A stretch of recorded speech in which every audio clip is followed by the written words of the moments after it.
Hello, everyone, and welcome to Rob Has a Podcast. I'm your host, Taran Armstrong, not Rob, and I am here tonight to host the finale podcast of Big Brother 23 here on Rob Has a Podcast. And joining me is the not host, Rob Cesternino. How you doing, Rob? Taran, thank you so much for taking the wheel here tonight. I was a little distracted with Survivor going on tonight as well, but very excited to be here and talk about the BB23 finale. Congratulations, Xavier, first Black winner of a Big Brother US non-celebrity edition. There you go. Yes. Rob, of course, missed parts of the finale here, doing the Survivor Know-It-Alls. And in other words, he didn't miss any of the finale doing the Survivor Know-It-All. I had the TV on here. I was talking. If you're watching the video of the Know-It-Alls, I think you can see my eyes dart across the room to the TV a couple of times as I was following along. I was like, "Oh, okay." Xavier just knocked Ozza out and won. Yeah. Well, also joining us here tonight is Melissa. How you doing, Melissa? I'm doing great. I'm here to celebrate. I've got my celebratory coat and my Martinelli's that I'm going to pour in a nice glass to make it look like champagne. And big accomplishments tonight. And Tiffany won America's Favorite House Guest. So, I'm just doing great all around. And I'm very excited to talk about the finale. I had a great time watching it. Yes, definitely got a result here with Tiffany winning the America's Favorite House Guest. Also joining us here tonight is a man who did not Russell Hantz himself because he managed to pull off a win here in his bucket hat in the Big Brother 23 draft, and that is Pooya. How you doing, Pooya? The champ is here! I'm here, y'all. I'm here. I am excited. I am happy.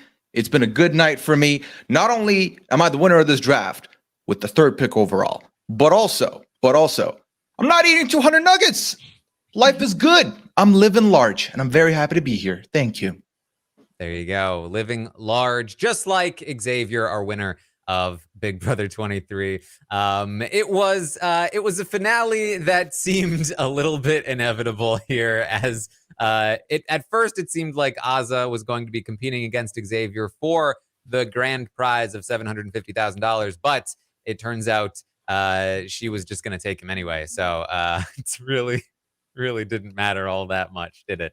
But we do have our first Black winner of Big Brother US proper, and that is cause to celebrate here as the Cookout succeeded in their mission, and here we are. What a season here, Rob. It feels like it's been a lifetime for me, at least, especially these last couple of weeks. I mean, that is the nature of the beast. I mean, that is Big Brother. Every Big Brother season, it ends up like in the end feeling this way. But there's not too many times that we can come away from a Big Brother season and have it be important and meaningful as it was this time out here in 2021 in Big Brother 23, to have the Cookout and everything that it signifies, and just the accomplishments that I think that were recognized in the finale. And so, congratulations to Xavier, obviously, on his win against Big D, but also in Tiffany getting America's Favorite Player. I think that also was something where the Cookout was such a big force. And of course, we all saw there were people who complained about the Cookout, but to have Tiffany also be recognized as America's Favorite Player, as the favorite player of all of America here tonight, I think that's also another very powerful part of this whole story.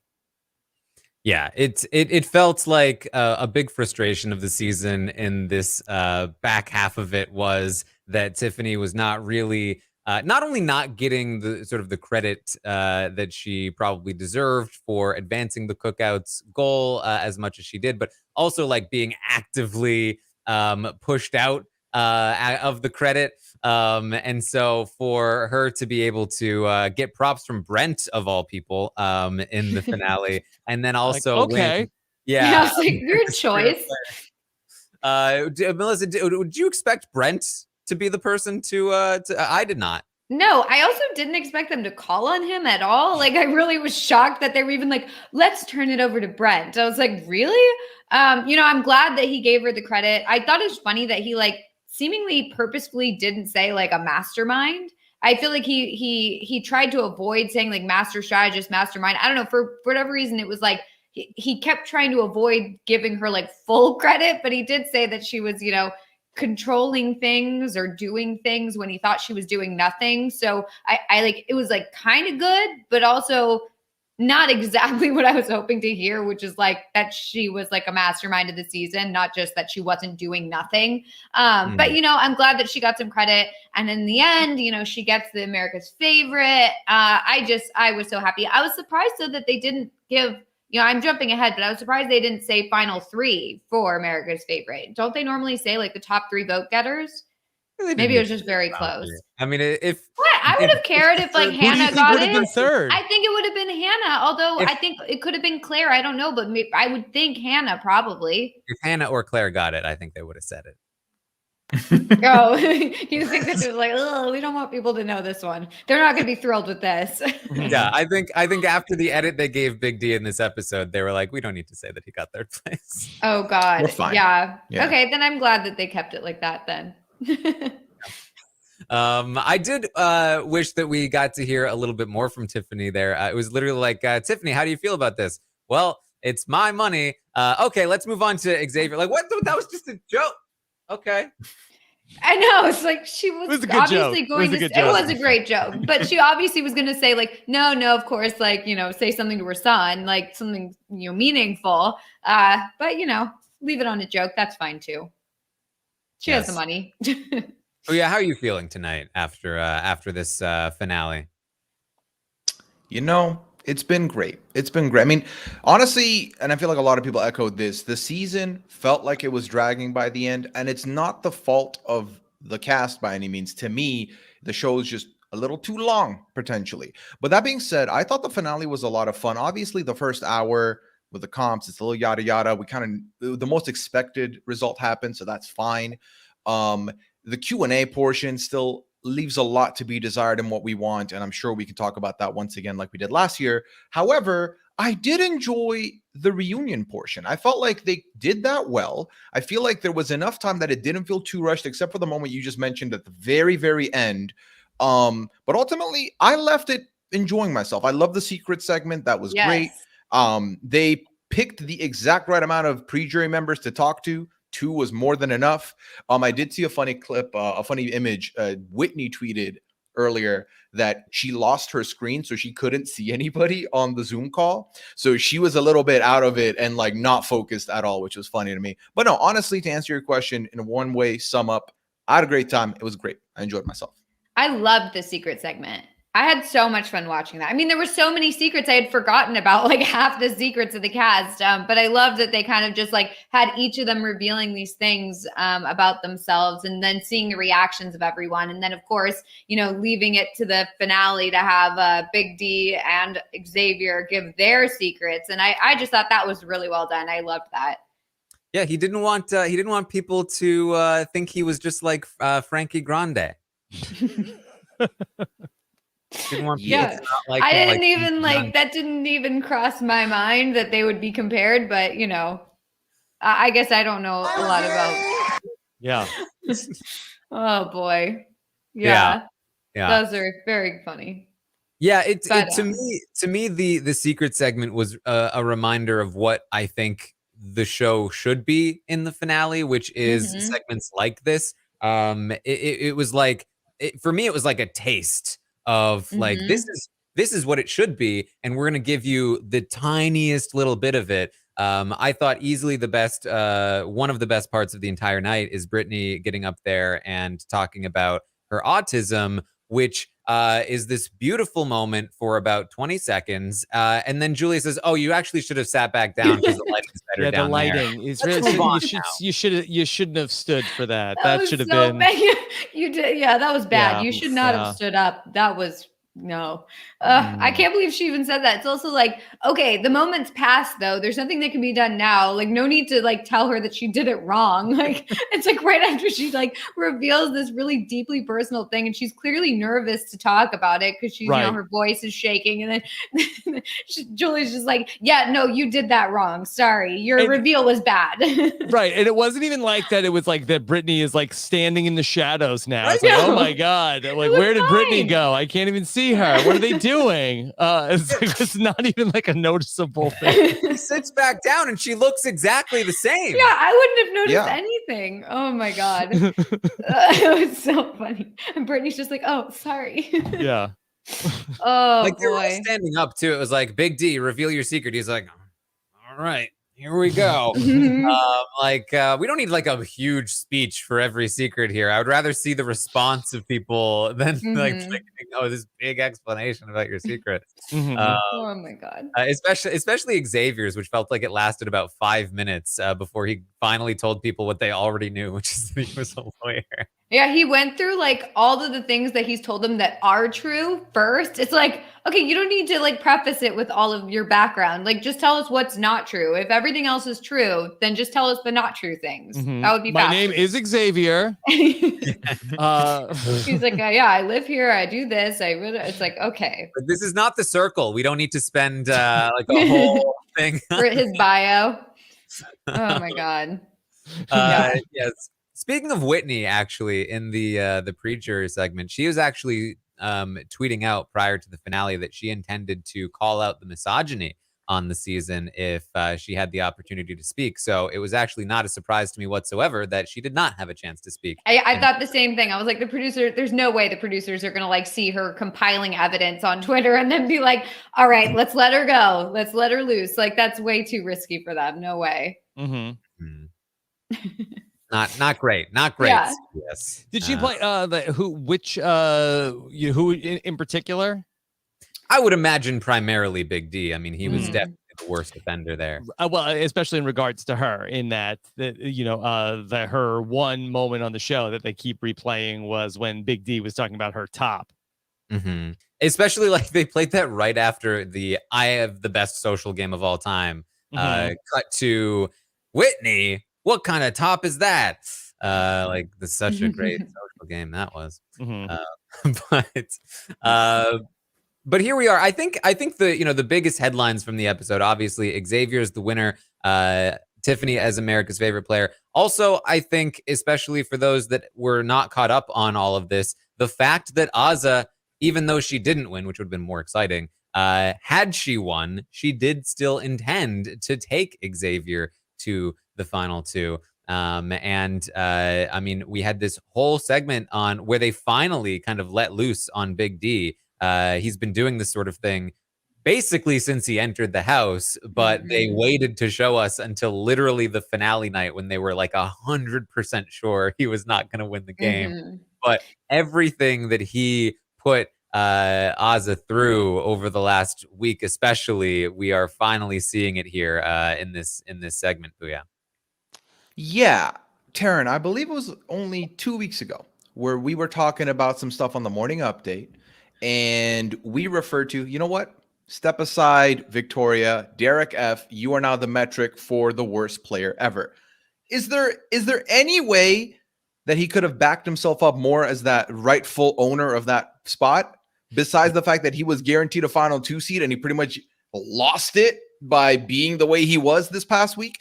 It was absolutely insufferable. In a week where you need do nothing, it's the final 3, just relax. He did everything he could to get himself removed. He's lucky that the person he backed was the person who was going to go for anything for the win in Xavier. Otherwise, he would not have seen 75K tonight, which would have been wild. He should have been guaranteed 75K from like final 11. Like, this was his money to lose, and he literally lost 50% of the chance by the end there. Yeah. It was, I mean, I said Big D is the best example of the worst player that you could possibly have. And he got worse after that point. Like, I was at that point, like, I think now I can make a case for it. But then it just got worse and worse and worse. And you see him she asks him, "Who would you take, Big D, if you got to the end?" Not you. And I mean, we don't even see the half of it here. There's even more that we didn't see in this episode. But to me, the case for the worst player ever, I still feel like that the worst player ever is the player who is going to be the first boot. Like I will still take like the Frenchies, the Devons of the world as the worst player ever. The players that are guaranteed to go out week 1, week 2 in almost any house they're in, over the person who has zero chance to win, but a high likelihood of getting to the final 2. At least they're on the podium. Podium doesn't matter, Rob. We're not Ozza. Sure, but I mean, but what isn't $50,000 or $75,000 better than whatever you get for being the first boot? Only if you are like judging on a scale of how much money you win. Like the way that I see it is that we have seen so much more of Big D. We have seen him in almost every conceivable scenario, and we know how he responds in every single one. Whereas, some people might come in, like Frenchie, for instance. If Kyland doesn't win that HOH, there are lots of people that might have won that HOH, and Frenchie's fine for much longer. And maybe Frenchie becomes the GOAT that gets dragged to the end in that spot. Maybe he doesn't win that first HOH, and he becomes quickly a GOAT that people bring to the end, and he's in exactly the same spot as Big D. And maybe he plays worse, maybe he plays better. We can't really know, but we can know when it comes to Big D. So fair, yeah. That's my view, at least. But here we are. Big D has made the second most amount of money of anyone on this season. So, take that. That's take that. Congrats. Yeah. Honestly, I kind of would have wished that Ozza would have won the final HOH, knowing that she would have knowing that she would have taken Xavier. Like prior to knowing that, I was kind of like, oh, it's iffy, and I wouldn't really want a Big D and Ozza final 2. But the fact that now we know that she would have taken Xavier, and we could have had an Xavier and Ozza final 2, I would have much preferred that, because then Ozza could have gotten second place and gotten the money. Like I honestly would have preferred that. So it is kind of unfortunate that she didn't win that. But, at the time I was like, I don't really want to risk Xavier not getting to the final 2, because at that point I really did think Xavier deserves the win over the other 2 there. And I do think that he's a good representative winner. I think that obviously we would have loved to have seen more moves from him and more things and more, just more agency in the game and doing more, but he really didn't just have awareness would have been nice. Well, yes, obviously, like full awareness would have been really, really nice. But at this point, I'm taking what I can get. And I'll say that, like, I think that he kept his cool in a lot of situations where I don't know if I would have kept my cool with the Kyland thing and, all that. And also I feel like he was very impressive for the first half of the game. I was very impressed with him. I do feel like it started to fall off for me when it seemed like he wasn't he clearly wasn't aware of what was going on outside of his own game. It just seemed like not only did he not really know what was going on, but he thought the wrong things were happening. So that was kind of confusing to me. But overall, I think that he was a really strong competitor. And I think that, he's a good representative of the season. I think if we're looking at the final 3, obviously I would have loved to have seen Tiffany win the final, but that's not going to happen. And out of these 3, I do think that he's the best choice for the win. And so, the fact that he won it unanimously makes sense to me. Yeah, I mean, talking about Ozza and this HOH competition, it blew my mind that after all that we talked about with Brittany, the one question that Ozza gets wrong is she thinks it's true that Brittany was nominated 3 times. And the reason that blew my mind is because Ozza is the person more than anyone else in the house that had to hear Brittany say over and over, I've been nominated 3 times in a row. 3 times. And just constantly talking about how she was nominated 3 times. And that was prior to her final nomination. And that is the question that Ozzy gets wrong. And it's so weird because it's exactly the same thing that happened to Nicole last season, where she got the first question wrong, even though, I mean, these questions are very easy.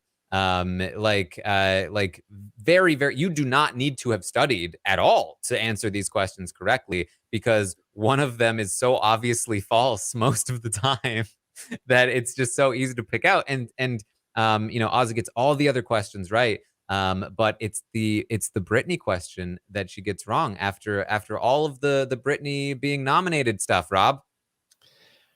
I mean, for Azza, yeah, she blew it. I mean, I feel like that for Azza, that she gets to, you know, walk out of the house, that a lot of people were rooting for her to win this thing. Ultimately, in this past week, where, you know, she really like did a lot to sort of like reform the way people were looking at her, like as you know, after the double eviction when she voted out Chada. And she doesn't have to walk away from this game with the stigma of being the Azza, you idiot. Why didn't you take Big D to the end? You took Xavier. That you blew it. You would have been the winner. And so for Azza, who, you know, I don't think she was really about that life to begin with. She talked about how, you know, she wasn't about the game, and that just was not her thing. She did not care. She gets to, you know, have the, you know, third place finish and ultimately, you know, walk away from this thing and not have to have people like criticize her for one bad decision that she could have potentially made tonight. Yeah, I mean, I'm sure people will criticize her, unfortunately, but certainly not as much. You will not have to live that down. And you know, she didn't really care about the money either, so maybe it is a win ultimately for Azza here. Although I do think she was kind of hoping to prevent Big D from getting that second place money. Are they done? They're not even friends now after the season. They were. I mean, the other day it was that they were going to hang out all the time in real life.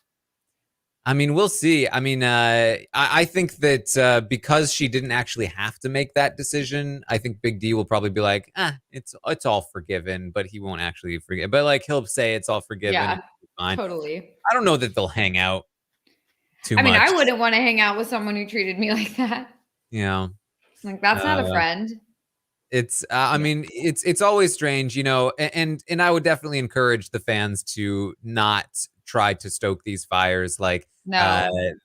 Oz's gonna get out, and she's gonna have plenty of people. You don't need to be one of them that's going to be tweeting clips at her and saying, you know, this person's the worst. This is all the bad things they've said about you, and you shouldn't trust this person. You shouldn't talk to this person.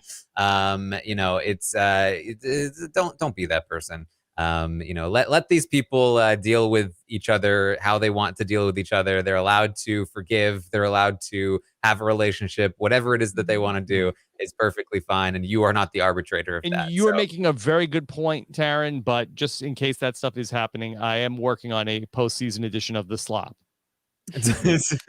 You're ready. Yes. You're ready. I'm ready. Yeah, we're ready. If needed. I mean, if needed. It's gonna have. I mean, the thing is, you know, we're talking about how much criticism Azza might get or might have dodged. I think regardless, there are some people on this cast that are in for a world of hurt from these, you know, aforementioned fans. I think the one dark spot on a otherwise very bright, uplifting, loving segment was when Kyland was given an opportunity to again say you regret it. Just say you didn't mean what you said. He still found a way to say not do that. I think he's in for a world of hurt. I think Big D's in for a world of hurt. And I think they're going to be catching most of the Twitter hits than anyone else on this cast. Yeah. Oh, that Kyland stuff. That Kyland segment. Oh my God. They've given him so many chances to walk back those comments, and he has refused every single time. And it's like, it's so like clearly, and he even said, I've been asked about it in all my interviews. It's like, okay, if everyone's asking you about it, then maybe that means something. Like, and if they're kind of like trying to like try and make it so that you like know that like, hey, you know, you can apologize here. Do you have something to say? And he's just like, nope. It's like, okay, well, that is the wrong move. Like they're giving you this golden opportunity and you are not doing it. And it's so funny because in all of his interviews that I was listening to, he's like, I have no problem apologizing. I'm absolutely all about apologizing for things. You know, when I mess up, I'm all about apologizing. And then like the second he's given the opportunity to apologize, he's like, oh, you know, actually, like objectively, I didn't really say anything. And so maybe if you like watch back the clip, like you'll notice that like I didn't actually say anything bad or like anything like that wasn't objectively true. And it's like, you literally said that his nephew will have no one to look up to. Like that is a statement that you should be walking back right now. Oh, it's so an objective fact. Well, I think that you'll find that if you watch it back, Xavier, because you don't, Xavier, I think that you as you have admitted to me right now, you don't even remember what was said. So once you watch it back, you'll see that I only said objective facts. I'm just stating facts. Yeah. And if I did offend you, then I'm sorry for that. But what I've said was absolutely, Yeah, it's like, I'm sorry you're offended. Yeah. It's like, okay, well, but like you were the one who did this. It's that non-apology thing where it's like, I'm sorry. So it sounds like an apology, but you're saying, I'm sorry that you did this thing or you felt this way. And that's not an apology. That means you don't feel like you did anything wrong that you need to apologize for. That means that you think the person is wrong for reacting in the way that they did or wrong for the way that they are feeling. And that's just like not going to cut it in this situation. Yeah. Someone needs to make that meme of the two guys like shaking hands or arm wrestling. One hand is Kyland, one hand is Big D, and in the middle, it's speaking objective facts and believing, since I'm doing that, you can't be mad because it's factual. They really do love dying on hills, those two. They really do. It's just objective facts. Just like Big D, he carried Ozza the whole time. Just stating objective facts. He also I definitely backpack Ozza this season. I definitely suitcase Ozza this season. Grocery bag Ozza this season. I'm just stating facts. Just stating facts. Just saying it's. I'm sorry if objective facts hurt your feelings. Kyland manages to make an ass out of himself twice in this episode because I think it's going back to his costume. right? Yeah. He's living up to it. In the jury roundtable, he doubles down on, Hannah, your game interchangeable with Big D's. That was insane. That made me so mad. I mean, I loved that they all stood up for Hannah and were like, yeah, no, that's not true. And even like Alyssa's face when she's just like, what? I mean, that is so wrong. And the fact that that's what he thinks, like, I don't see how you could think that, number one. And number two, I'm just stunned. I'm honestly, I'm speechless. I don't know. That's bizarre. Yeah. I don't think they could believe it. I think like Hannah was just like, you know what, Kyland, I disagree. And I love that from Hannah too. She's like, I'm not gonna try to argue with this man. No. Everybody else knows that she is above and beyond. I mean, a way better game player than Big D. Big D is literally, he's done nothing. I guess like Big D maybe just like was able to convince X and Kai that he did things. I don't even think he was able to convince X. I think X just like played into like, yeah, you were really good. But like the fact that Big D thinks that he could have won with X, like that he had a chance against X, but not a chance against Ozza, just goes to show how little he understands about this game. Sorry to like bring it to Big D instead of Kyland, but they're both just so wrong in all situations. They're interchangeable in this instance, so that's completely fine, Melissa. Go ahead. They're just interchangeable. It's fine. Correct me if I'm wrong. Also, that the jury had not seen Kyland's vote. Also, where he told Julie that Big D had done just as much as Hannah, and people just hadn't seen it. Correct? Yeah, they hadn't. I don't believe they see the votes. Yeah, which would have made it worse. Yeah. And I mean, the thing is that like Kyland had made it very clear when Big D was in control of his fate that he had zero respect for Big D's game. That he thought that like a Big D had basically done nothing, that he was cocky, and that he had been carried. And so by proxy, he is saying that Hannah did nothing in the game as well, which he knows is not true. he was involved in a lot of Hannah's plotting and scheming.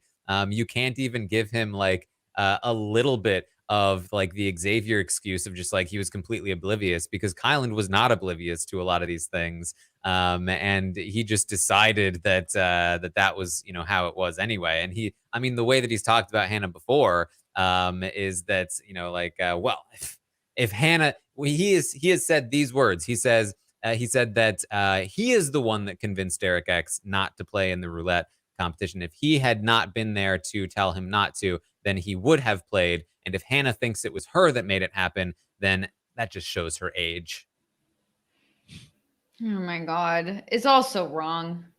I just like, I don't love the whole like, oh, I can't wait till they get out of the house and like, we can tell them what's going on. You know, I hate that sort of thing, but I do like the idea of like, I just want Big D and Xavier and Kyland to just see how much Tiffany and Hannah did and how much the women in the house actually were playing and actually were strong game players. Like, I want them to see that. I don't like the whole like, oh, let's have Twitter tell them. Like, I don't like that, but I do like the idea that like when they know more about the season and they hear more about the season, just like outside of like being like yelled at and on Twitter, like I am excited for them to realize how wrong they were. And you know, oh God. Honestly, like I'm fine to let if people want to live in their delusion. Like I don't think it's vital to my existence that like Xavier recognized Tiffany. I think that like if he talks to Tiffany and he talks down to her, I think that's not great. But I don't think he would do that to her face at the very least. You know, if you know whatever it is, like it's between them as far as I'm concerned. And you know he can believe what he wants. If you know if we talk to him and he asks my opinion, then at that point I would give him my opinion. But like I said, I don't think you need to go out of your way to like really just like rah. Like of course on this podcast, if they're saying things, we're gonna be like no. But again, like they're gonna come out, they're gonna see, they're gonna know, and well, you know, yeah. I would say that I think the difference between like Xavier and Kyland is that I think Xavier will like read the room and realize like, oh, okay, this is what people are saying about the season. And okay, yeah, I guess like Tiffany like deserves the credit, where I feel like that Kyland is going to be the person who's like, no, actually, no, what you didn't see, exactly. So yeah, I can understand why you would think that, but really what was going on was and then he's the person who's going to have to like try to explain it to us. Like, whereas I think Xavier, I'd be surprised if Xavier is at all like dismissive once he gets out of the house and like sees what the, you know, the overall picture of the season is. Xavier is not delusional, number one. And number two, I also think that him winning the game probably like softens any sort of like blow that might come. I think like the fact that he won, like, and objectively, he won unanimously. He was the best player because he won, blah, blah, blah. Like, the fact that that's there, I think would allow him to accept like, oh, Tiffany did this, the other players did that. Like, I understand that. That's totally cool because I still won. Whereas I think that like Big D probably like if he's being told like, yeah, no, you don't deserve the money or whatever, you don't deserve that win because, you know, these players were better. Like, obviously he's going to be like, no, they weren't. They sucked. And Kyland, of course, is Kyland. So yeah. Yeah, well, I mean, like when Xavier's in the house in the final three, it's talking about how like Tiffany is a bad apple in the cookout and she would never make jury in another season because she pops off on other people. Like he's talking to Big D, who fully agrees with him with all of that. And Azah, who, even though she disagrees, he's able to kind of be like, no, you're wrong. Listen to me on this. I think he will recognize very quickly that if he tries to say those kinds of things outside of the house, there will be a lot of pushback. And he'll realize, oh, maybe I shouldn't be saying these things. I feel like he's not the type to double down, whereas I feel the others might be the type to really double down. Mm-hmm. So yes, hopefully this is the end of that unfortunate situation when it comes to Xavier. We'll see what Big D has. I mean, the real, I think, crowning moment of the episode, of course, is the America's Favorite Player announcement here, where the top two are Derek X and Tiffany, which is obviously Xavier's worst nightmare. Certainly Big D's. I think the fact that like Tiffany got that credit from Brent. I mean, it wasn't exactly like Janelle coming on and being like, "You idiots, Dan just played the best game ever." But it was at least something. Plus, America's favorite player. It was hopefully the start of like, hey, let's give some credit where it's due here. So. Yeah, it'll be interesting to see the exit interviews. I wonder if like any the fact that Tiffany won America's favorite player and was given a little bit of credit by Brent, like I wonder if that will change any of their, perspectives on like who did what in the cookout and, who was the best player in the season or whatever. Like, I just wonder if their answers will change a little bit now that they know that Tiffany is loved and respected outside of the house. I just am interested to see like how that changes their responses.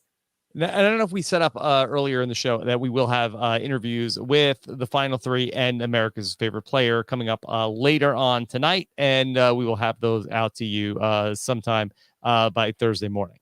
Yes. So keep an eye out for those. Should be very fun. We'll get a chance to talk to Tiffany. So, oh yeah, it's awesome. All right.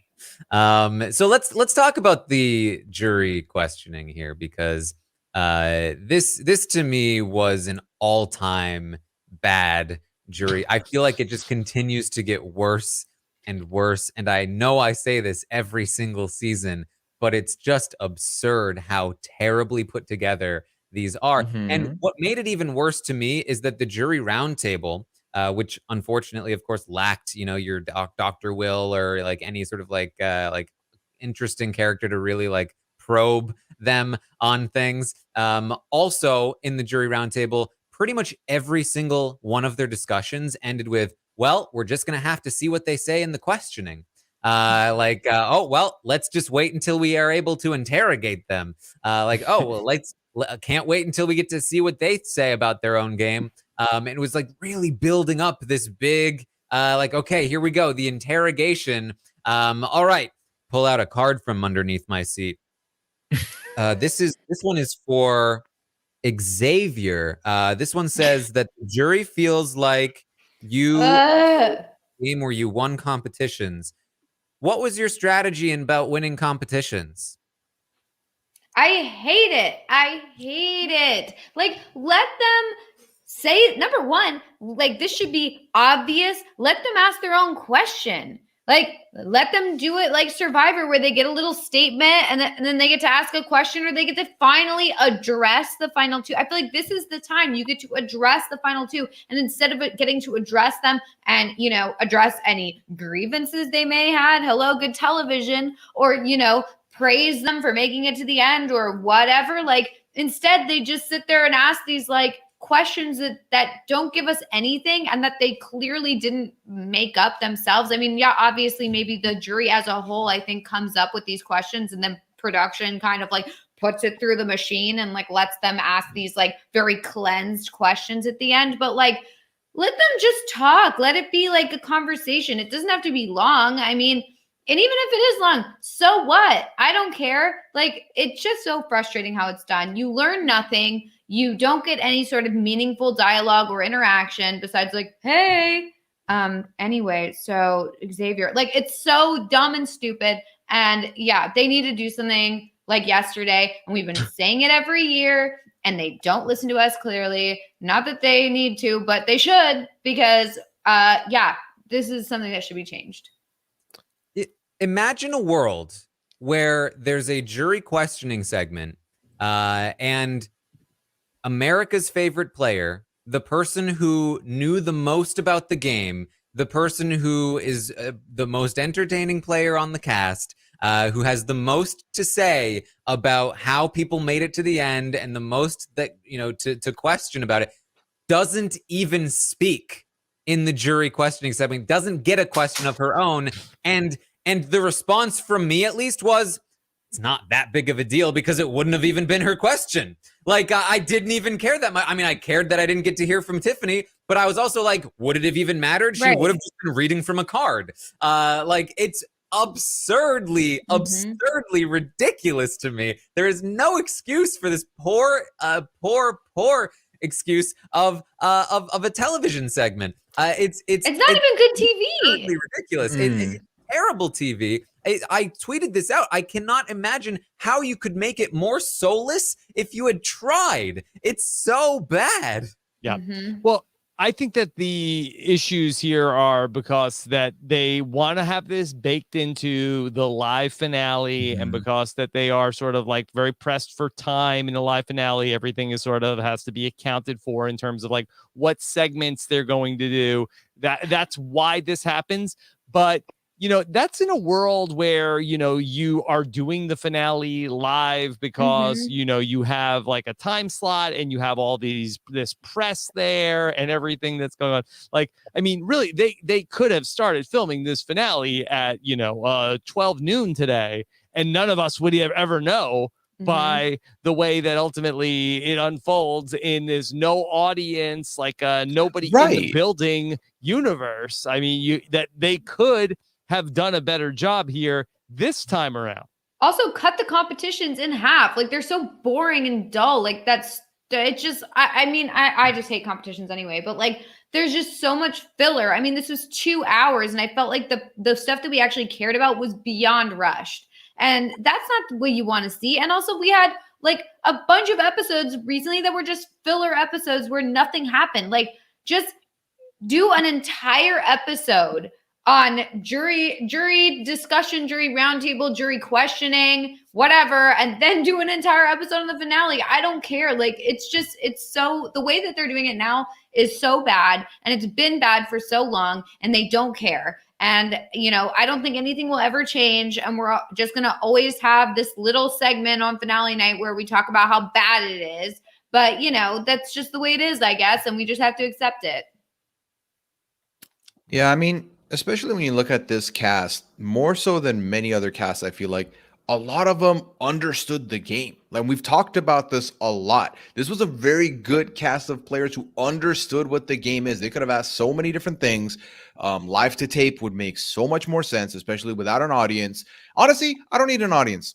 Even when the pandemic is hopefully over one day, I don't need an audience. I'm fine. They do the confetti. Everything's the same. They've got the family and the Zoom call. I'm completely cool with that. Just this one aspect I feel like needs to change, because even though it was a foregone conclusion from the minute X won Final 3 of the HOH that he was winning this thing, it was still fun to hear the answers to the questions. The questions were very dull. It was very fun watching Big D build himself up the way he has been in front of the jury and have them all laugh at his face. That was great. That was so awkward. That was great. It would be even better if the questions are coming from a more personal place rather than people reading. And they started with Kyland, who very much robotically gave out whatever he was reading, like reciting it, not even making it his own. So that's not a good look. Even Kyland seemed pissed. He was just like, "Oh, I guess this is what I have to do." Okay. Because he clearly was like wanted to be like, "So Xavier, explain about how money matters more than everything else." Like, you absolutely wanted to get off, sir. Yeah. That's my question. It's just like we don't even have to come up with like a clever solution for this. They used to do it.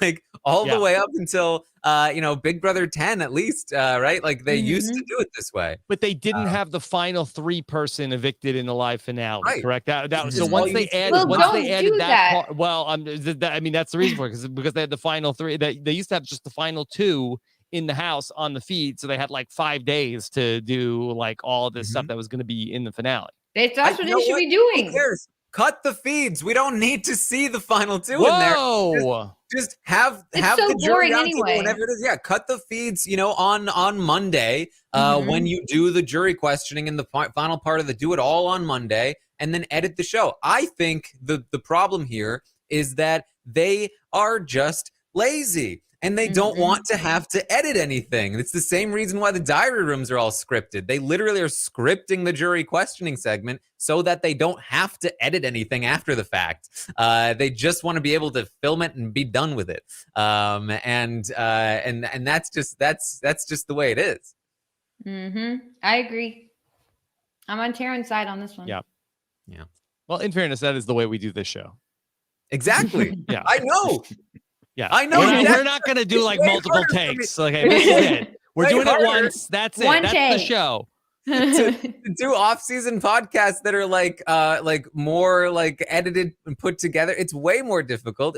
It's way more work. But you know, you make a better product sometimes. So it's just very frustrating. Especially because again, like they used to do it that way and it worked perfectly. It's just like just put a little bit of effort and care into the product that you are selling here. It's not like one less person is gonna watch the finale if it's a final 2 versus a final 3. Like, well, I did watch the show all season, but it's down to these two. I'm not even gonna tune in for the finale. I mean, I know so many people who used to watch Big Brother, and then they would kind of like sometimes you tend to tune out near the end, but you always come back for the finale. I don't see people doing that anymore. I see people like I'll find out who wins because nobody actually wants to watch the finale. It's not an entertaining 2 hours of television. I mean, really, especially compared to like what the episode that we got on Sunday night. If we could have just had the final 3 eviction then, and then give us like 1 hour here on the finale night. It would have been fine. So look, I apologize that we complain about this every single season, but it's like, what are you gonna do? It's just such an egregious act of like. Look, we watched Kyland for 85 days. All right, we have complaints at the end of the season. Exactly. We know how to complain now. We'd like to speak to a manager. Yes. Yeah, we know how it's done. You know, one thing I won't complain about though, to segue, is how enthusiastic the jury was. I felt like they made it really fun. They made the whole thing feel like a big party. And I do feel like a lot of the times, like the finale is taken very like somberly and everyone's very serious and it's very kind of quiet.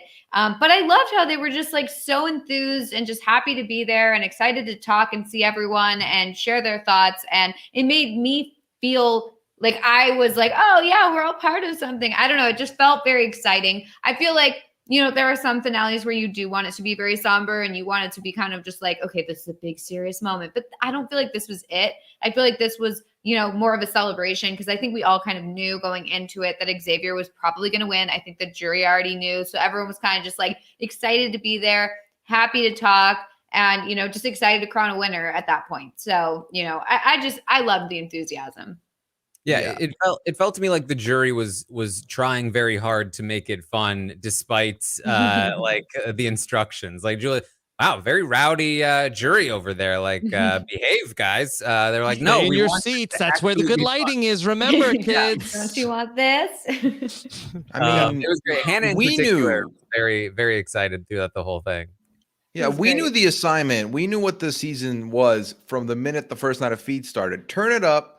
Yeah, we're going to celebrate. The jury pretty much had that energy coming into this, and it was perfect. I mean, that's what I want, right? I want people to want to be there. I want people to make the most of it, whether they went out 11th or 3rd. They're happy to be a part of this season, and that's why I love this cast as much as I did. It just felt like everyone was giving that energy, which I did appreciate very much. Yeah, and it really was like the best part of the jury questioning segment was the off script laughing at Big D's answers, which they was you know expectedly led by Chada, who has been laughing at Big D's game all season long. So she was very excited. Also, Claire, it was Derek X. I thought was the best one who said, you know, why come if you don't plan to play? Oof. That was a dagger. I love that. Yeah. So you know, the voting was fine. Kyland says, you know, it's he for the kids out there, money isn't everything. Money isn't everything. It's like, oh, okay, fine, good message, I guess. Yes. I feel like he would have not been saying that had he been in contention to win the money, but you know. Well, money isn't everything because objective facts are everything. That's right.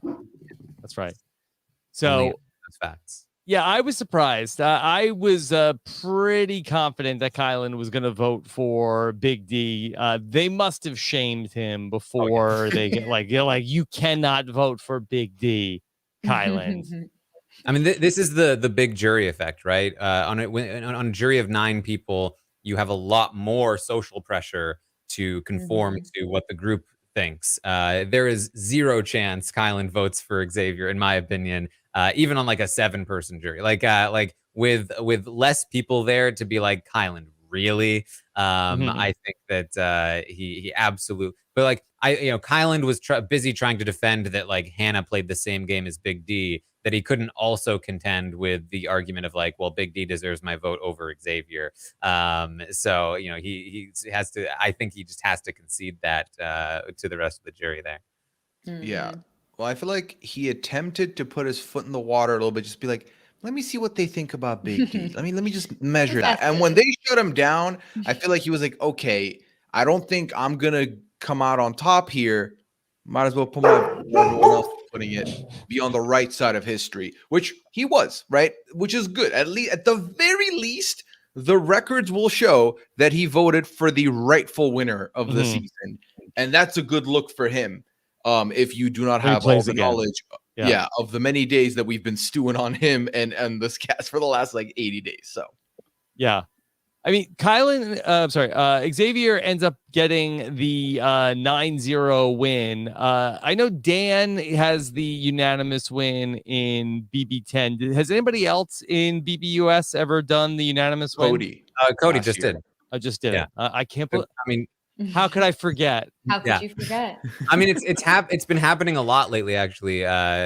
First with Tamar, Dane in Canada, Cody, and then Ty recently, and now Xavier as well. I mean, Kevin, of course, yes. That was a little while ago, but yeah, I mean, it's really, as I said, I think with a 9-person jury, it's actually more likely. We've seen that in Survivor, that the larger the jury, the more likely it is to be a unanimous vote. And also just kind of like, it's there.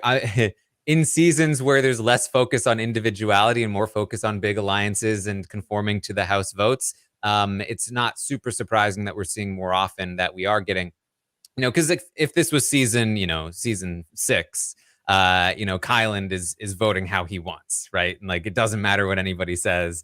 But that's not really the era of Big Brother that we are in here. I'm glad that. Yeah, I forgot that Ty was close to that unanimous vote, but he didn't quite make it. I'm glad X got a unanimous vote. I feel like it would have. It would have not been right. I think if he didn't in this situation. I think if there was any sort of like bitter votes or something, because I really don't think anyone's voting like because they think Big D played a better game than X. So I think it would be a bitter vote if anything. And I'm glad that we didn't really have that. I think that X in this situation deserved to win unanimously. Yeah, because we came out of an era where we had a bunch of like 3 5-4s in a row between the 2 times that Paul lost and Tyler losing to Casey, and I don't recall at all what the vote count was between Jackson and Holly.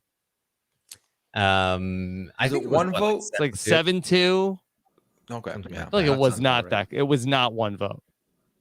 No, I don't think so. But yeah, it was a 6-3 actually. Okay. Okay. It was I think Nicole, Jessica, and Kat. Okay, there you go. That sounds right. So yeah, I mean, but yeah, as we said, like with these larger juries, we tend to get more sort of like group votes in general. I got the Ty one wrong. It was a 7-person jury, so I'm not that surprised. But I mean, also like, if there was ever a case for a unanimous vote, it was Big D in the final 2. I mean, yeah, this was easily the right choice, and I feel like they couldn't have been easier. Now, my question is, if it was Azah and Xavier at the end, is it still unanimous, or will Azah take 1, maybe 2 votes away from Xavier? I think Azah gets at least Brittany, for sure. I think so too. Yeah. Even just as like giving her something, right? Like even if she knows she's not going to win, even if she doesn't think she's the better player necessarily, I think in a season of sympathy votes, I I think Ozzy gets a True. sympathy right there. But Yeah. Okay.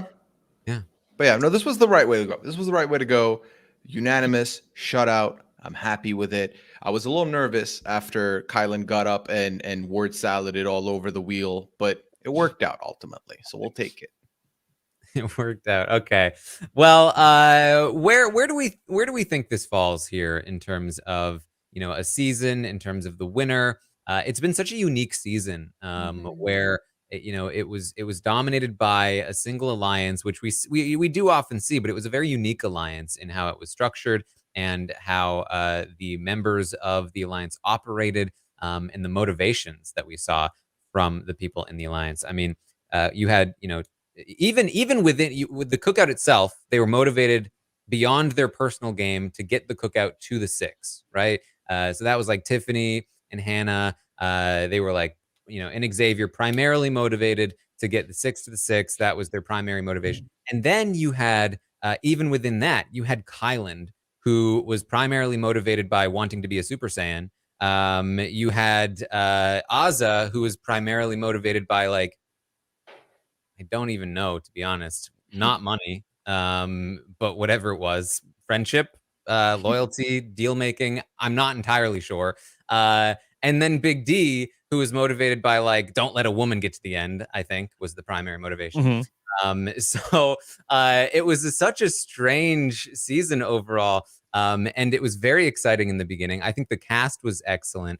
But I think it will really stand as a, you know, unique season. You know, we talk a lot about, like, in Survivor, like, Gabon stands out for how unique it was. And I think this season is somewhat similar, where it's like, you know, maybe you were bored by the end of it. Maybe you, you know, maybe you were somebody that that didn't like the cookout.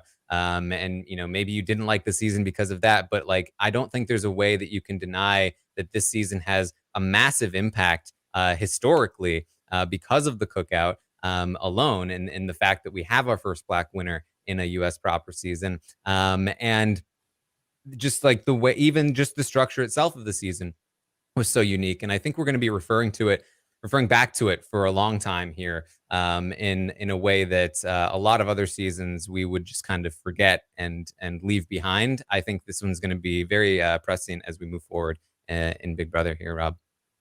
Yeah, I mean, it was Pooya that said on the podcast a couple of weeks ago about how this is maybe the most important season of Big Brother that we've ever had. And when we're comparing it to other seasons, like, did it have like the twists and turns that, say, maybe like a Big Brother 20 had, or some of the earlier seasons? I mean, probably not, but so there were times where, like, in the big picture, like, we said, like, okay, well, this feels predictable because we know where it's going. But in the week to week, I mean, there was always something going on this show. So I think the idea that, like, this was a boring season is a little, like, underrated, or you know, is not exactly right, because every single round, even down to this week, where it's like, well, this is pretty straightforward. There was a lot of turmoil in the day-to-day. I mean, that there was always things to talk about that you had on the live feed updates. So I feel like that what the cookout did is going to be very important. I think that there's going to be a lot of discussion coming into this off season of, okay, well, what does this mean now for Big Brother? What is Big Brother 24 going to look like? And I think that we had this really great cast, and it was this first time out with the new diversity push at CBS for Big Brother. So I think that this is going to really stand, and when we talk about this so much in Survivor right now, of it being a new era of Survivor, I do think that this is going to be, you know, the beginning of a new era for Big Brother. So I think it's you know, a season that we are going to look back at, I think, with very fond memories. Yeah, I mean, for me, I've already said how I feel before, and Rob, you've echoed it. Best alliance in the history of the game. They went final 6, all 6 of them there, to the point where Julie could openly talk to them live on the eviction night. That is something that we haven't seen before. That is not going to be easy to do moving forward. The final 6 on, they made it there, all intact. They navigated a lot. They had a lot of drama in between them. Again, this wasn't like 6 people that no matter what, like they still had a lot of friction. There was a lot of struggle in them trying to, navigate this game and say goodbye to the people that they were getting close to, all for the cause that they had put in front of them. I think where a lot of people potentially started losing their intrigue for the show or losing their excitement, I think is when the final 6 hits, right? Where you start seeing the people that had the most agency get picked off one by one, and you're left with 2 people who a lot of people may have seen maybe didn't have a lot of agency, and then you have X who has had some agency, but has also kind of sat there and just gotten the benefit of a lot of other people's moves and just kind of becomes by default the best possible outcome, right? Or as far as a winner ranking goes. I did love winners. Yeah. I did love that that segment on the show when Ozzy goes to Xavier and she's like, "I'm thinking I'm gonna take you," and he's like, in the even in the diary room, he's like, "I'll take it." Yes. It was handed to him on a silver platter, and he took it. And I mean, ultimately for me, I'm gonna remember that. I think as a winner, he's somewhere in the middle, most likely. But then as a season on its own, I enjoyed this a lot. I enjoyed the season a lot. I enjoyed talking about it a lot. There were a lot of important discussions happening on the internet throughout these last couple of months, which was great. Out the gate, we had one of the wildest HOH reigns of all time, with Frenchie. And then since then, I personally enjoyed it a lot. And I understand, a lot of people saw it as a steamroll. A lot of people saw it as a boring outcome, predictable. But for me, watching the day-to-day and just seeing the friction, the turmoil, and seeing people actively, go up in the power ranking, go lower, go higher, have a good spot start of the day, be in a bad spot end of the day. By 5 a.m., they're back where they were in the morning somehow, like that roller coaster. I enjoyed that quite a bit. I kept up with the feeds pretty much the whole season. I kept up with the live feed updates all season. On other seasons, sometimes low-key, I might fall off a little bit. I might be just a little bit on it, but I've been busy because I've been keeping up with the season, and I don't regret it. I've had a great time. And I think for seasons to come, this is going to be one of the more important seasons. This is going to be a season I think they're going to show a lot of the future contestants, for sure. And hey, happy birthday, Dominic Cesternino. You ask him, best season ever. He's loved the first 8 episodes. I'm sorry, Dominic. I know your birthday wish was for your dad to win the draft. You didn't get that, but hey, it was a good season, Dominic. It was a good season. He loved it. Yeah. No, Thank I you, mean, Pooya. I completely agree. I think that this season, like overall, like if you're just looking at it as a whole, I feel like it was very entertaining. I definitely think that the first half was really entertaining. The back half was like not so entertaining. And then I guess when you kind of like even those out, you end up with like a pretty good season. I had a lot of fun covering it and watching it. And especially in the beginning, there were so many things going on and so many people to root for. I felt like I had so many favorites and I just was so excited to watch all of them play and interact. And I had such a good time.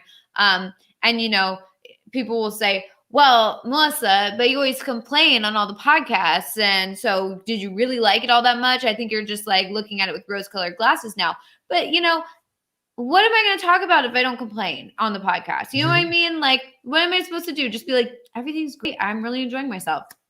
And then just sit there. You got to have things to talk about. So would you listen to that, people? Yeah. Would you listen to that? Think about it. So, I feel like I have a lot to say on the podcasts and stuff like that. But overall, I had a really fun time watching it. And there were just so many good characters on the show. And I think, overall, I think Xavier, I think we all kind of seem to agree that he's more of a mid-tier winner. I think he could have been really great, but he didn't necessarily need to do anything to be great.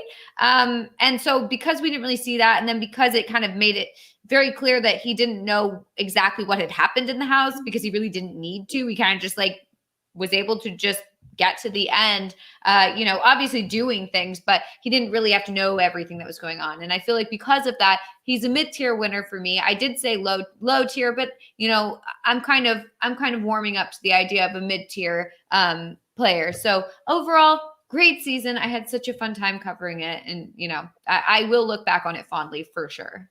Yeah, it's also not like the pantheon of Big Brother winners are like the immortals. Like it's not super hard to crack like the top third of the Big Brother winners.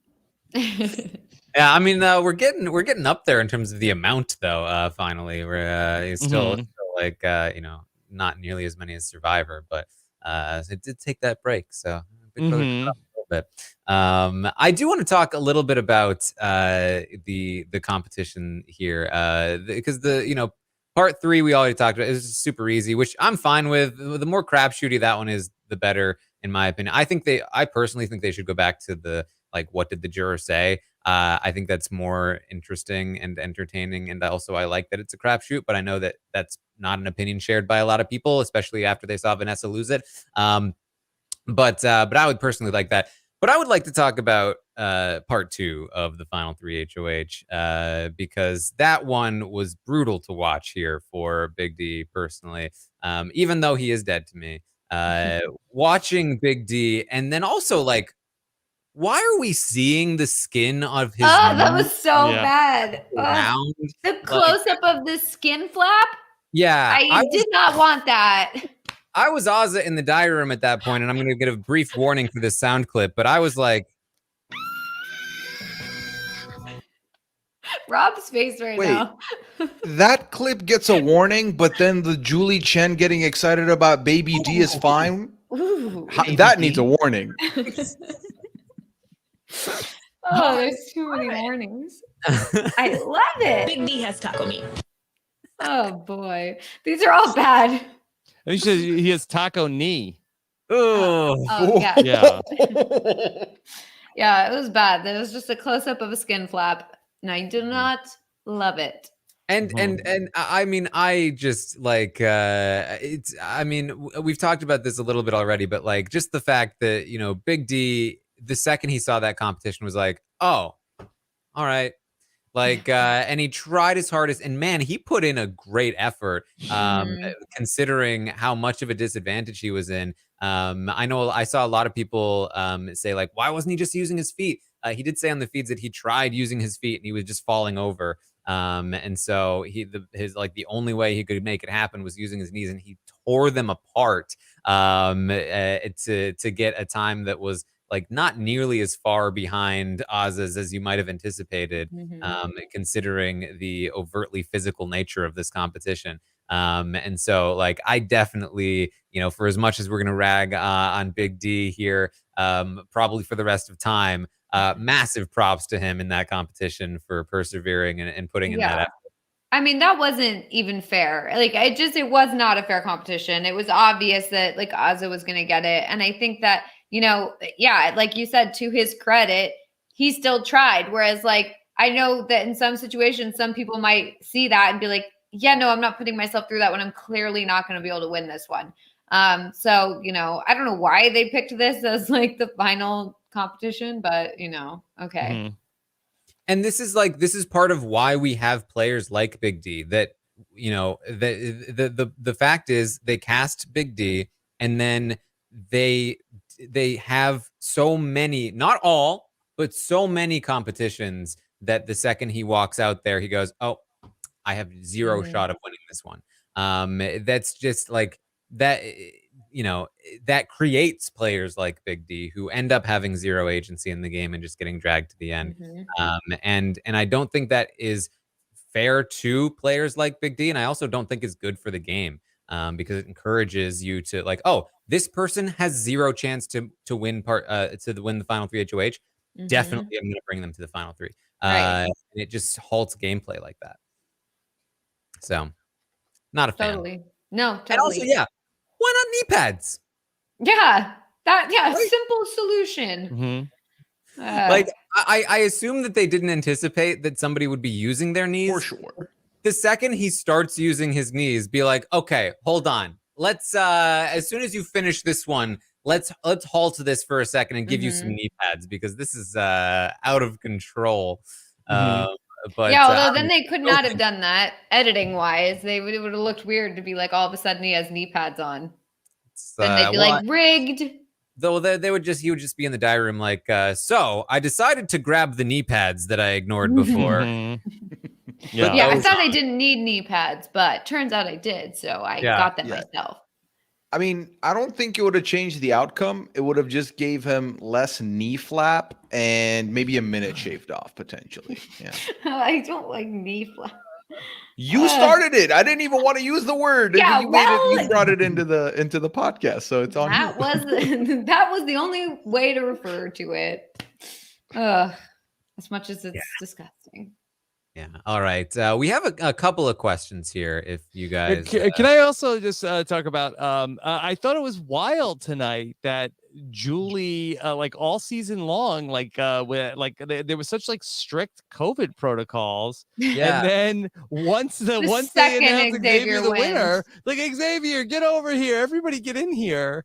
I mean, Azza got an air hug. And it was just so wild. And look, like, don't get it twisted, people listen to the podcast. Like, I am not like oh, I guess COVID's not as real as you like. No, I'm just saying like, it was weird. They had one rule the whole season, and then in the same episode, they like just said, Right. And like that's the thing, right? Because last year we had a similar situation where it was like, why are the evicted house guests wearing masks, but Julie isn't? Like, we're all four of us here are all about maintaining protocol and doing what's safe in the midst of this pandemic, without a doubt. And I'm speaking for all four of you boldly, but like three of us boldly, but like I feel like we're on the same page. The problem is, like you said, Rob, it's in the same episode. And it just means that even if it was an illusion from y'all that you're doing all this, you shattered it. So what was the point? I don't know. And also, like, it's like people say, well, the game was still going on, but we were talking to the evicted house guests every single week of like, what did it matter? Like, was Julie like we were making it like almost like that they were going to give Julie COVID. I was just gonna say the only thing I can think of is possibly that like when those house guests were coming out, they were then gonna go into the jury house, and they didn't want like if Julie had it to give it to the house guests. Well, I think they don't want Julie to have it throughout the season, like obviously, but I think that like I think that's to protect Julie. But the people in the house were in a bubble. Look, all I'm saying is I do think that like it makes sense where it's like we're gonna send you guys to the jury house, so let's keep you guys separate from Julie. Like we want to maintain that sort of like bubble, quote unquote. And then once the show is over and the jury is no longer going back to the jury house or anything like that, it's like, well, you guys are all going on your own anyway. Like it's not our issue anymore. It's not production's issue. So I do think that like it makes sense, I guess. Like if I'm Julie, it's like, okay, like let's just hug. Everyone's going home, whatever. But I don't know. I think it was jarring for sure because it was like 5 seconds before she's like, don't touch, air hug. Like she says her whole air hug for me. Thing. Yeah, exactly. I need the continuity. I mean, I think like there is a world where it kind of makes sense that like during the season, if anybody, even an evicted player who goes pre-jury, like got COVID from the Big Brother production, like that would be bad news. Whereas like now that the season's over, it can't ruin anything. Like I can maybe sort of piece together that logic. But even if that were the case, it still means that Julie messed up on one of these things, right? Like either she was not supposed to interact with the house guests at all, and she forgot when she was hugging Xavier, or she didn't need to care now that the season is basically over, and she didn't need to air hug Azza when she walked out, right? Like one or the other is true. Yeah, totally.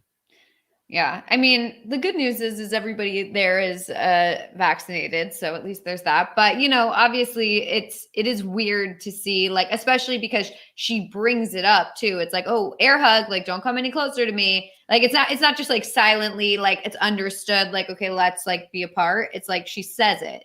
Hold on. I feel like we are forgetting something important because earlier in the episode, they were talking with the pre-jurors and they were talking with everyone. And Julie said, hold on, I'm hearing one word. I'm hearing one word in my ears. Unity. Unity. And from that moment forward, she just had to be one with the rest of the players, and it just had to unite with them. You know, all the children of God. Yeah. So, I think I just solved it. Just okay. It's all coming together. Mm-hmm. The puzzle. Unity. Wow. That that I'm feeling that word right now. Yeah.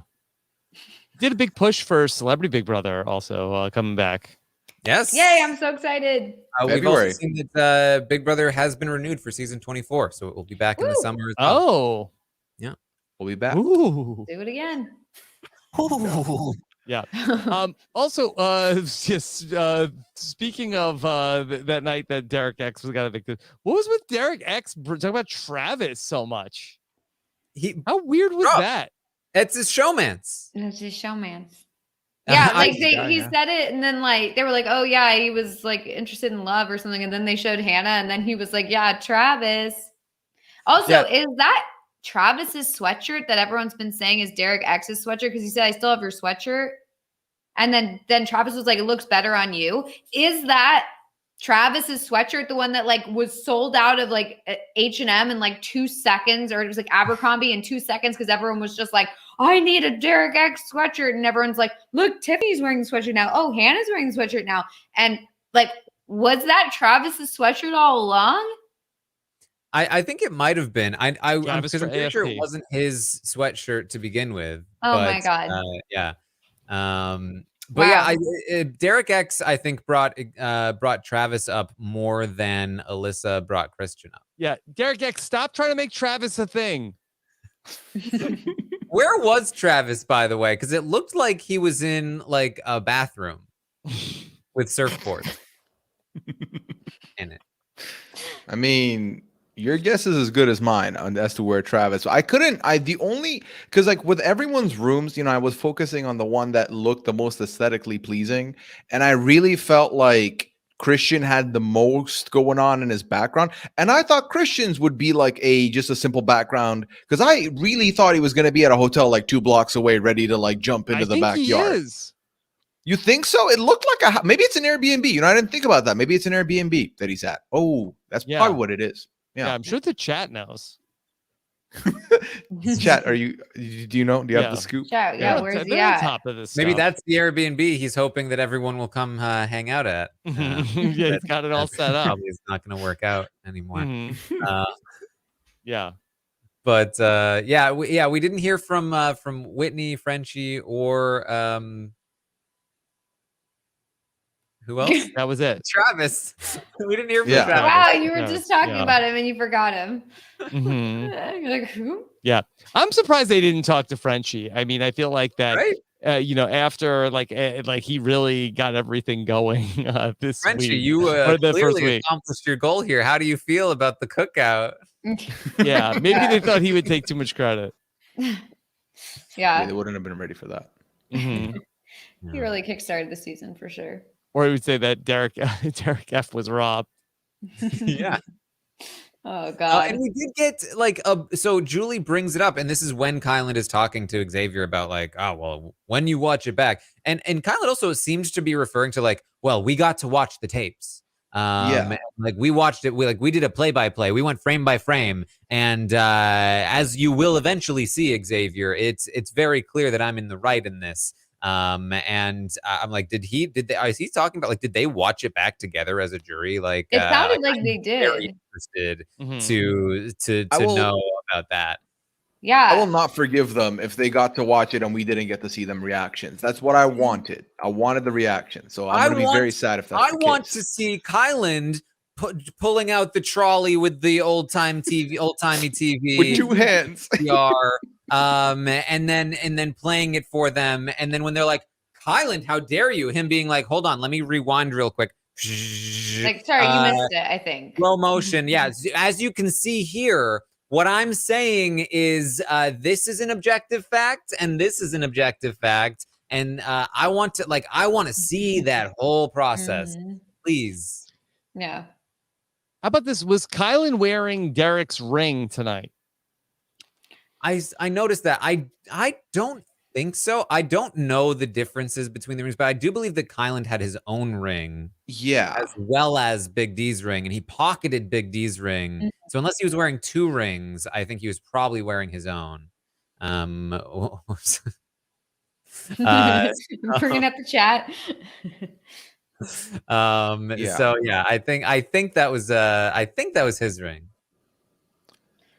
If you could ask Big D about it, that would be. I think it'll come up. Yeah. Yeah. Okay. Good. Because Mm. I'm very curious, whether or not this ring gets returned or not. Mm-hmm. Yeah. All right. Well, I do think we have some questions that we can get to here, if we want to answer some questions. So let me try and pull this up here for us. Look at that. From Mecca.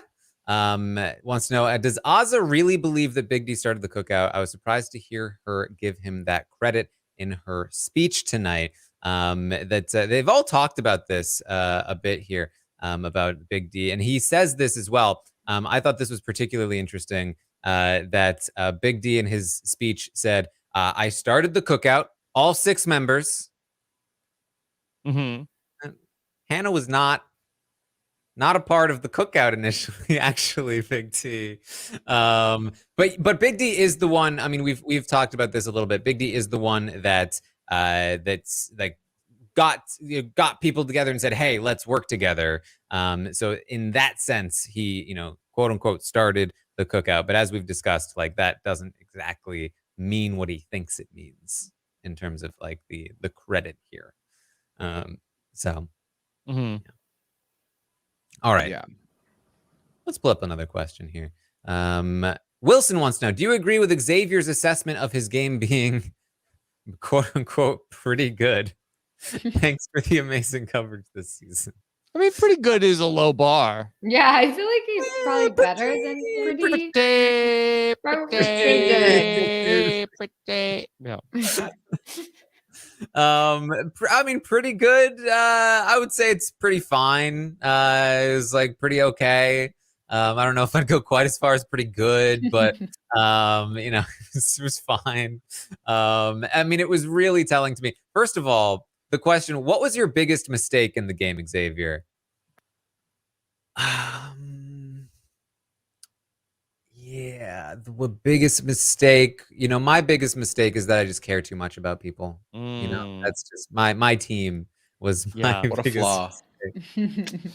Like, you couldn't think of an answer because, like, what moves does he even have to say were a mistake to make? And then of course, like the biggest move that he had was, of course, saying that he threw the HOH to Derek X, knowing full well that this was going to benefit the cookout, when he dragged his feet that whole week and said, "This is not good for the cookout." Mm-hmm. Yeah. I feel like ultimately with X, I think based on the way I've seen, the internet react to him and everything, I don't think he's underrated and I don't think he's overrated. I think we all understand where he stands. So pretty good. Like, I would give him it's okay. Like, it's fine. But ultimately, again, he was able to get the job done in so good that we knew it was coming from, like, basically when the jury began. So from that regard, pretty good. But also as far as like best of the season, probably not. And he was all right. I think that's really it. He was okay. Yeah. All right. Dan wants to know, what questions do you wish were asked to Xavier and Big D, and why? Melissa, what questions would you have asked Big D and Xavier? I wish, if I'm gonna if I would ask certain questions, but I would have liked to have seen the jury kind of share their true feelings with them. That's what I would have liked to have seen. So maybe it doesn't even not necessarily have to be a question. I would just like them to kind of like get them to speak on their own game. I think the most important one to ask, honestly, both of them, is like, what specific moves did you make as an individual, not like to further your own game? Like, what were your best moves, if you have to pick, or whatever? Not just like, oh, I brought an alliance together or whatever. Nothing that has to do with like the cookout as a whole. It has to be you as an individual. What did you do? I feel like making them speak to their own game moves as an individual versus like, well, the cookout did this and that, and we got out so-and-so and we did this, especially with Derek Big D saying, well, and look at this, I got you out one by one. It's like, you had nothing to do with that. So like, don't give yourself the credit. So having them try and speak to exactly what their game moves were would have been interesting to me. But I don't know if they would have been able to do it. Assuming I would be asking a question on either, like I get to pick one, I'm asking them the same question because I want them to get a little messy. I'd say rank the cookout from first to sixth, first being that's best a good one. player or best, most deserving winner to least. And then I just watch them shoot themselves in the foot a little bit. That's good. That'd be good because then like someone's going to be mad. Like people are going to be upset by it no matter like what they say. So, that's a real good one. Oh, I would have loved to see that. Maybe you guys should ask that. You guys should ask that in your question. Well, they've said on the feeds. Yeah, and then be like, you're wrong. Yeah. That's not true. The thing for me is that the best part of the roundtable for me was we were getting a lot of your typical kind of like, well, Xavier's there. He must have done something right. He must have won when he needed to. He must have been throwing. He must have known what a great position he was in. And then Tiffany, of course, as Tiffany comes in, like, I don't know if he knew what he was doing the whole time. I don't know if he knew the game that you're saying he played, which is exactly what it is. And so I would have loved to see Tiffany ask him questions to sort of like expose that fact, right? That would have been great. And we might have even gotten it in an extended format, which would have been a lot more fun. And I also... Go ahead. Oh, sorry. I was just going to say, like, just speaking on the jury segment or the roundtable, I thought that Claire and Sarah Beth and Tiffany did a really good job in the jury segment of basically calling out, like, that just competition wins doesn't really mean anything if you're not, making good moves for your own game or like, saying what you just said about how, if you don't know what's going on in the game, then are you really like a great player? Like it's hard to say. So I thought that the three of them did a great job of calling that out. Because I also think that that's something that needs to be said. And I feel like it's easy to kind of get wrapped up in like, well, they're in the final, so something must have happened, especially if you're not in the majority alliance. Like how's Sarah Beth or Claire to know what exactly Xavier was doing if they're not a part of it? And so it's good to see like Tiffany and Hannah, being there and saying like, no, he wasn't like the mastermind leader of the cookout. Like that's not what happened, even though Kyland was there kind of saying opposite things. Yeah. Okay. Let's go to another one here. We have one from Gwyneth, who wants to know, where does Big D finish if there's no cookout? Big D finish if there's no, I think that's, he certainly could still make it to the end, but the thing about Big D, and one of the reasons why I was saying probably worse than, even like Victoria or Raven or whatever, is that like, he wasn't even the GOAT to be dragged to the end for most people. Most people actually did want to target him for a lot of the game. He was one of the people that was targeted pre-jury by non-cookout members. And he was protected by the cookout, and he was on the block up against Brittany, and they wanted to flip the vote against him. And they couldn't because they did not have the votes there for the cookout. And then even then he was, being targeted a lot once they hit the cookout at various points throughout the season. So the point here is that like he did not make enough relationships in the house to protect himself, and he was not such an obvious like GOAT to be dragged to the end, or at least he was too much of a GOAT to be dragged to the end, that people were like, I don't want him here because he's going to take up one of those final 2 seats. And then, he did. So fair point. But that's all the questions we have. So I think that's where we're gonna leave this season off here, Rob. It's what a season it's been. What a season it's been, and we still have a lot coming your way because we're gonna have later on tonight, final 3 and America's favorite player interviews. Yes, I'm very excited. I'm very excited to talk to Tiffany. And maybe she can help us understand what happened there with Kyland and the videotape. Yeah, that's a good. Yeah, maybe we can find that out. If you've got question ideas, we're gonna talk to them in about 45 minutes. Well, send on my Twitter. mom just texted and said, when Tiffany comes on your show, make sure she knows I was Team Tiffany all along. Okay. We'll make I was like, Mom.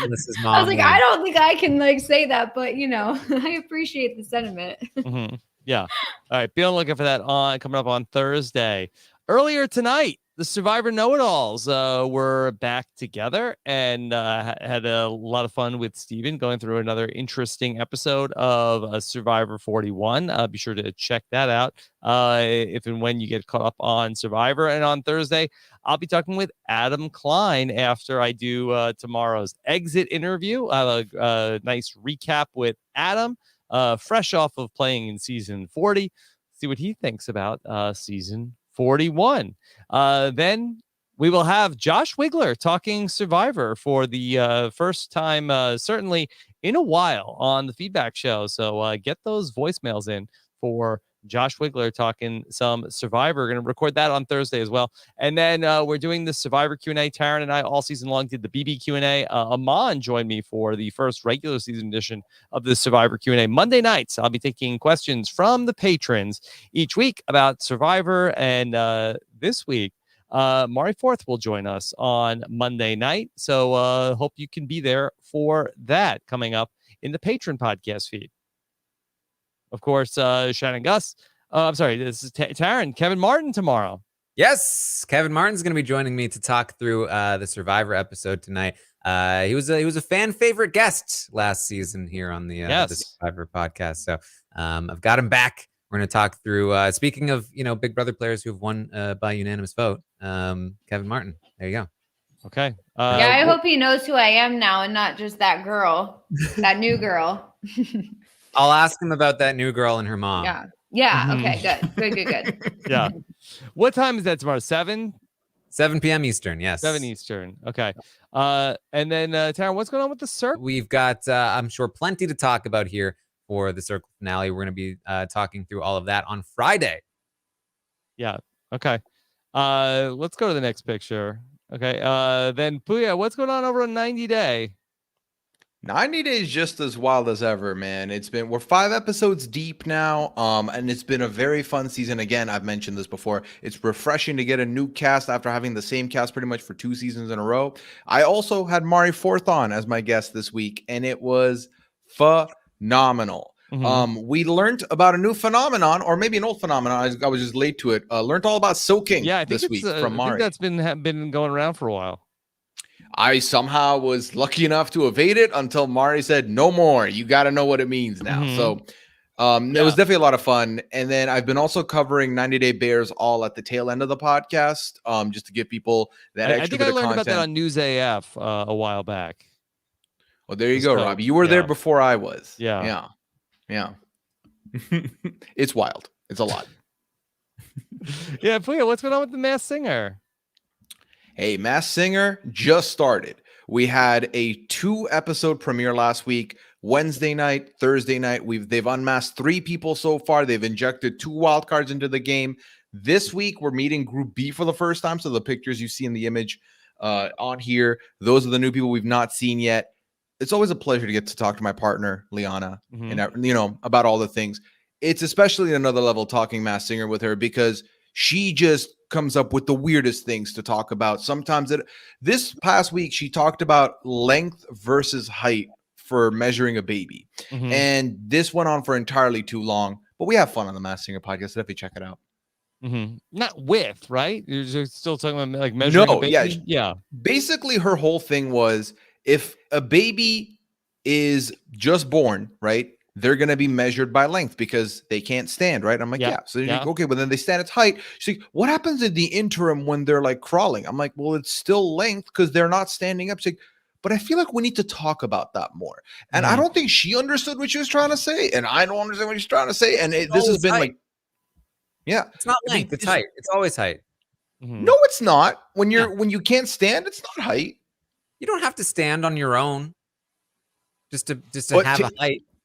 Taran, they're not making the baby like vertical to measure the height, though. They got a little side to measure the height vertically. You can lay something down to measure height.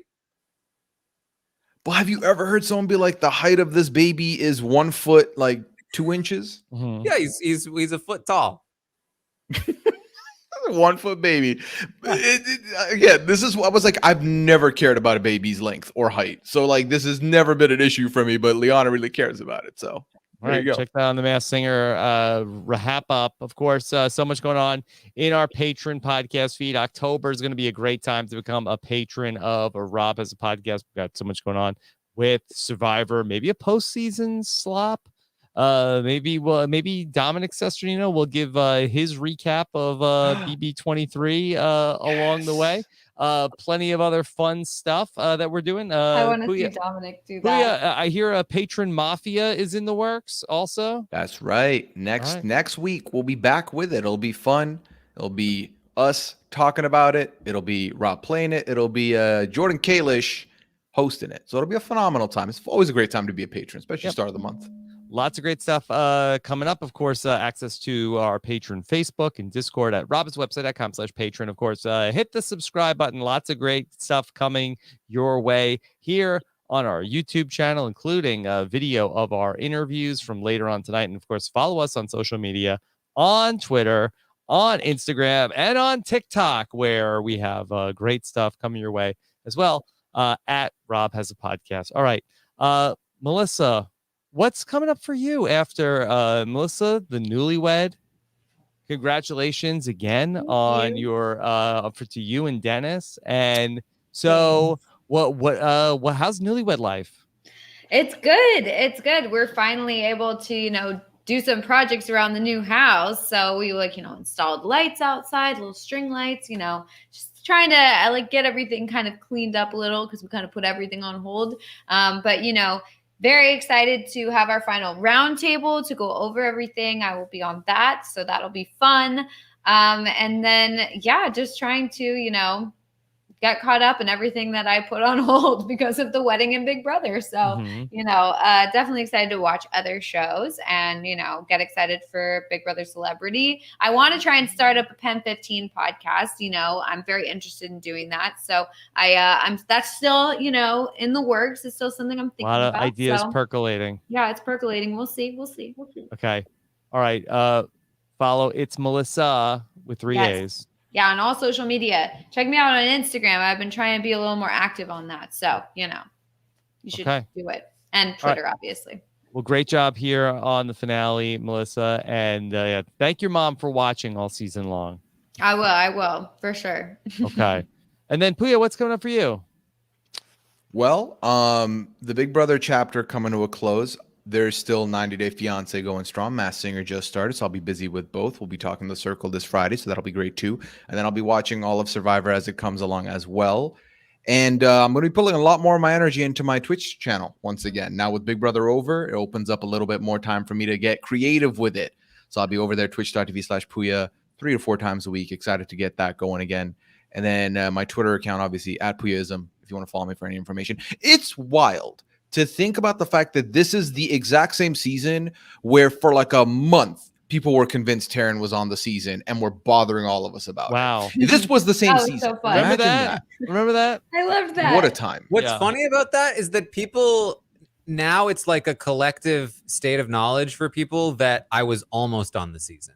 And that I got cut last second or something. Yeah, well, it was too bad that you got cut. You'll get him next time, Taran. Yeah, you were so close. So now that it's over, we can finally admit Taran was almost on the season. He was in sequester, but it just didn't work out. So I found out that Frenchie was going to be there, and I knew he was going to target me as a meathead. Yeah, you couldn't do it. Taran, January 21st, 22nd, just don't be online for like a week. Let's see what happens. Planning to move again at the beginning of February. So okay. All right. It's happening. Wow. All right. incredible that Taran's been so recognized for his work that he's gonna be on Celebrity Big Brother. Wow. You heard it here first. I didn't say so. Mm-hmm. Yeah. I mean, I'm not going to call myself a celebrity, but if you want to, I mean, it's fine. If you want to, I'll put it in my Twitter bio. It's fine. All right. Well, Pooya, great job here tonight. And then Taran, you're at the end of your marathon. You did almost. Nobody. Yeah, almost. We got post-marathon activities going on. Post-marathon activities, certainly. But this is the end of the proper coverage all the way through. And of course, once again, perfect attendance. Didn't miss a day along the way. You made the summer for so many people. So first, congratulations. Thank you again for such a great job. What's coming up for you?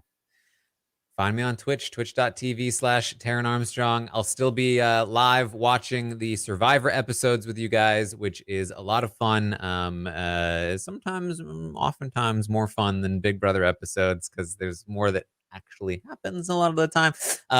So come hang out with me for that, as well as plenty of other stuff going on Twitch. As Pooya said, I will have more time as well to stream over there on Twitch. So come hang out. And have some fun with us over there. It's a good time. If you haven't tried Twitch before, it's a great time. It's not that dissimilar to the live feed update kind of thing, except there's like even more interaction.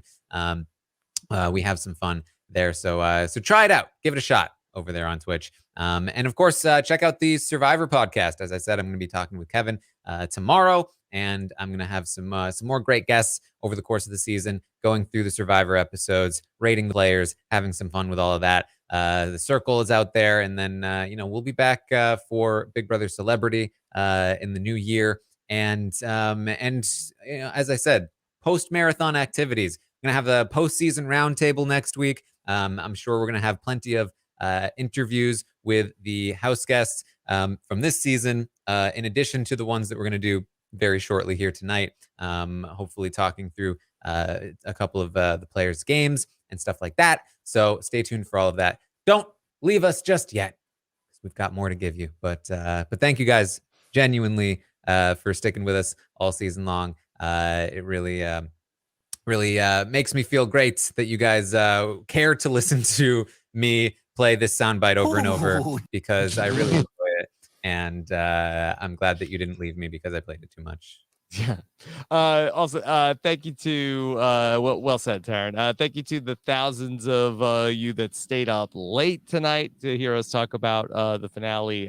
Thank you to all those super chats that came in during this episode. Of course, thank you to the moderators for all your tireless work all season long. This chat gets rowdy. We do our best to try to keep the chat a nice place for the people that show up and the podcasters as well. So thanks as well to all the moderators all season long. And with that, we're going to get ready to do some interviews coming up here in a little bit. Thank you so much for listening all season long. Take care, everybody. Have a good one. Bye.